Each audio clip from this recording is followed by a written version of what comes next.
Resumed. Majority Leader. Mr. Speaker, I move to take up additional reference of business.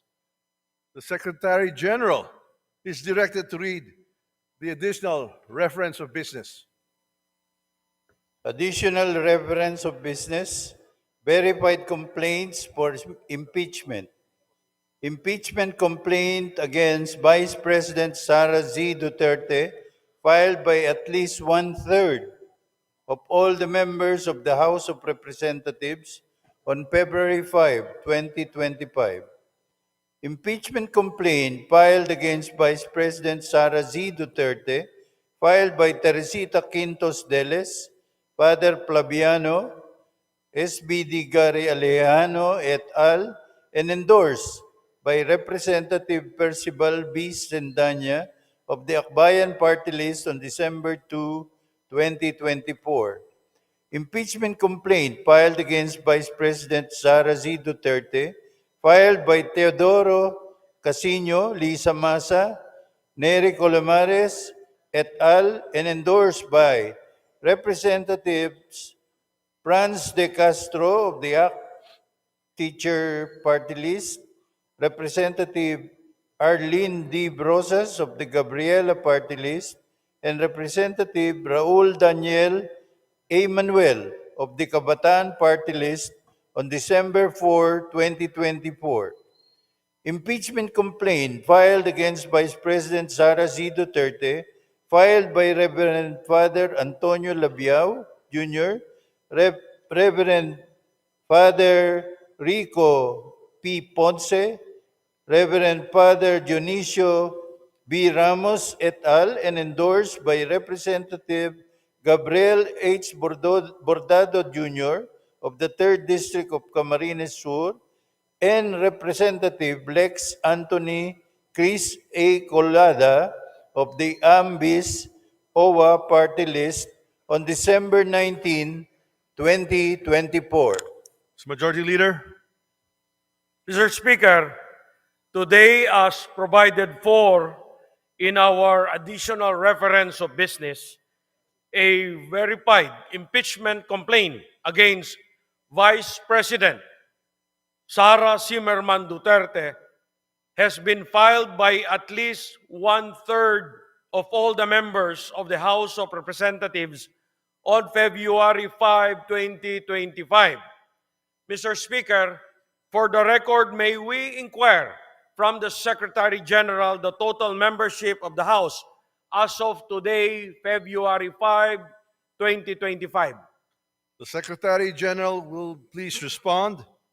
Mr. Speaker, as of the present, the total number of members of the House of Representatives is 306. The Majority Leader is recognized. Mr. Speaker, may we inquire from the Secretary General how many members of the House verified and swore before him the impeachment complaint? Secretary General, please respond to the query of the Majority Leader. Yes, Mr. Speaker. Pursuant to Section 14, Rule 4 of the Rules of Procedures, in impeachment proceedings, the total number of House members who verified and swore before me this impeachment complaint is 215 House members.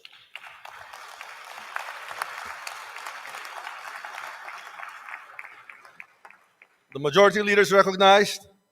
Mr. Speaker, may we know what is one-third of the total number of the members of the House?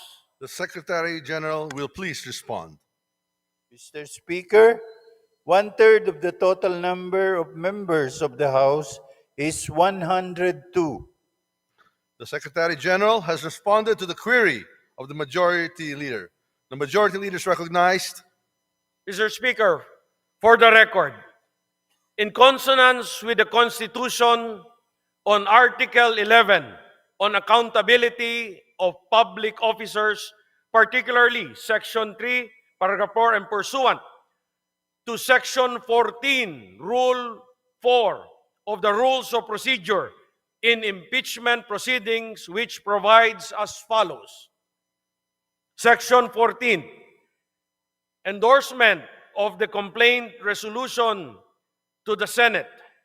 A verified complaint resolution of impeachment filed by at least one-third of all the members of the House shall constitute the articles of impeachment. And in this case, the verified complaint resolution shall be endorsed to the Senate in the same manner as an approved bill of the House. Considering that the Secretary General has certified that at least 215 members of the House of Representatives have verified and swore before him the said impeachment complaint against Vice President Sara Duterte, and consistent with our rules, I move that the Secretary General be directed immediately to endorse the same to the Senate.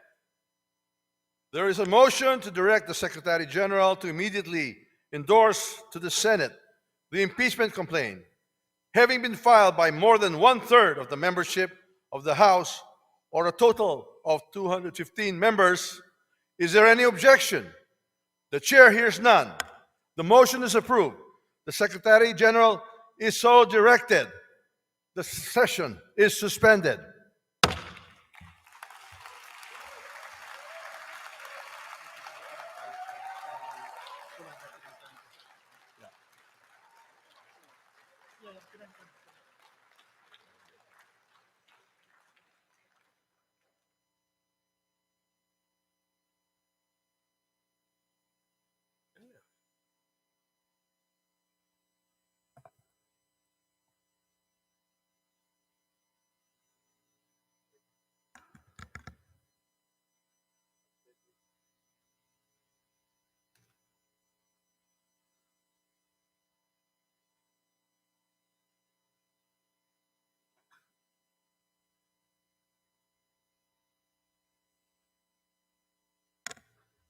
The session is resumed. The majority leader is recognized. Mr. Speaker, in accordance with Section 16, Rule 6 of the Rules of Procedure in Impeachment Proceedings, I move to elect the following members of the House of Representatives as prosecutors in the trial on the impeachment complaint filed against Vice President Sara C. Duterte. Representative Jervil Jinky Beatrix Luistro. Representative Romeo M. Acop. Representative Ramon Rodrigo Gutierrez. Representative Joel R. Chua. Representative Raul Angelo Gil Bongalon. Representative Loreto B. Acharon. Representative Marcelino C. Libanan. Representative Arnan C. Panaligan. Representative Isabel Maria Zamora. Representative Lawrence R. Defensor. And Representative Jonathan Keith T. Flores. I so move, Mr. Speaker. There is a motion to elect the aforementioned members as prosecutors in the trial of the impeachment complaint against Vice President Sara Z. Duterte. Is there any objection? The chair hears none. The motion is approved.